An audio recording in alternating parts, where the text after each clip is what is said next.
Welcome to Fantasy Smack Talk. I'm Dustin, and this is your Week 5 waiver wire show. We're about a third of the way through the fantasy regular season already. I know it seems to fly by every year, but crucial time for a lot of teams as you try to make sure you don't dig too big of a hole, or if you're on the top, you just want to stay up there, not even become in any type of danger of not making the playoffs. But let's take a look at the waiver wire. We got some must-adds for you. First one's Le'Veon Bell for Pittsburgh.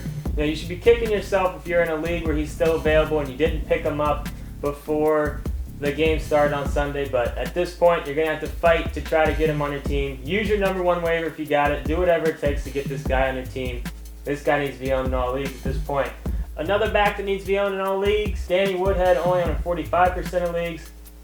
I've had him on a lot of these shows already, mainly talking about a guy to add in PPR leagues, but at this point, I think he's a must-add in all leagues. He's getting enough touches in the passing game, and he's finding the end zone at this point. I just think his upside is certainly there, even in standard leagues. Willis McGahee, he's another guy I think that should be must-add in all leagues. I don't love his upside, but he's a starting running back in the NFL. I think it was clear week 4 that he's going to be the guy for the Browns moving forward in that running game. There might not be a huge upside there, but again, he's getting a lot of touches. A couple of receivers I think that are must-adds in all leagues. Nate Washington's the first one. He's only under about 15% of leagues at this point. Monster game week 4. And I know at this point in his career, he's not that exciting of a receiver, but he just keeps on putting up stats year after year, and he's the perfect receiver to help you get through your bye weeks. Stash him on your bench. After the bye weeks are over, maybe you drop him and go after a handcuff or a high upside running back. But for now, I think he needs to be owned in more leagues just because he just keeps on doing it. Another receiver for you, and that's Justin Blackmon. He's only on about 45% of leagues. He served his 4-game suspension. He'll be back week 5. Jacksonville plays from behind, it seems, almost the entire game. So look for him and Cecil Shorts to continue to get a lot of junk yards as we move forward in the season. One must-add in all leagues that have individual defensive players, and that's Darrell Washington. One of the league leaders in tackles last year. He's only on about 20% of leagues. He served a 4-game suspension as well. He's coming back, so he's going to be fresh, ready to go, and should pick up right where he left off. Some people to add in deeper leagues. First one's LeGarrette Blount. I love LeGarrette Blount. I love watching this guy run. Only on 10% of leagues. And I also love that he's fantasy relevant again. Here's the deal in New England. It doesn't matter how talented you are or if you're an overall better running back.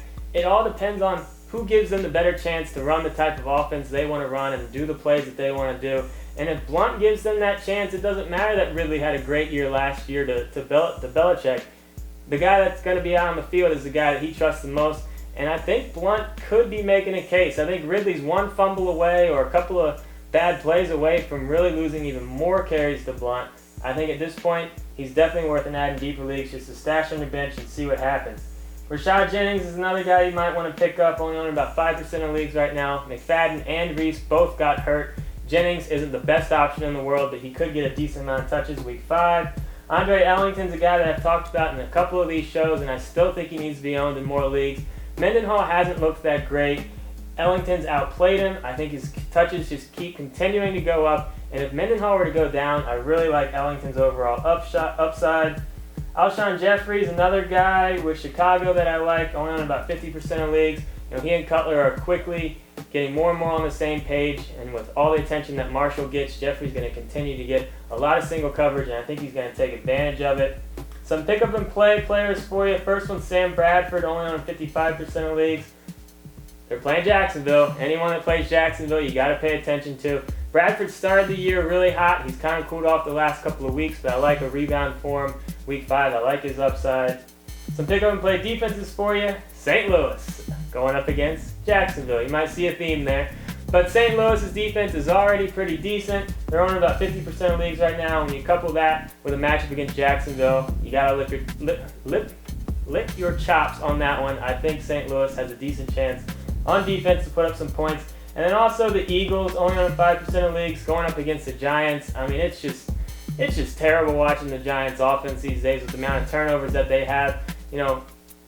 I don't know if they'll get quite as many. They'll give up quite as many as they did week 4, but obviously you gotta like the potential there. Eli just seems to be a turnover machine as of late. So this is just a portion of the Week 5 waiver wire. To see the full list, get on the website. And if you got any questions for us, post them in our forums.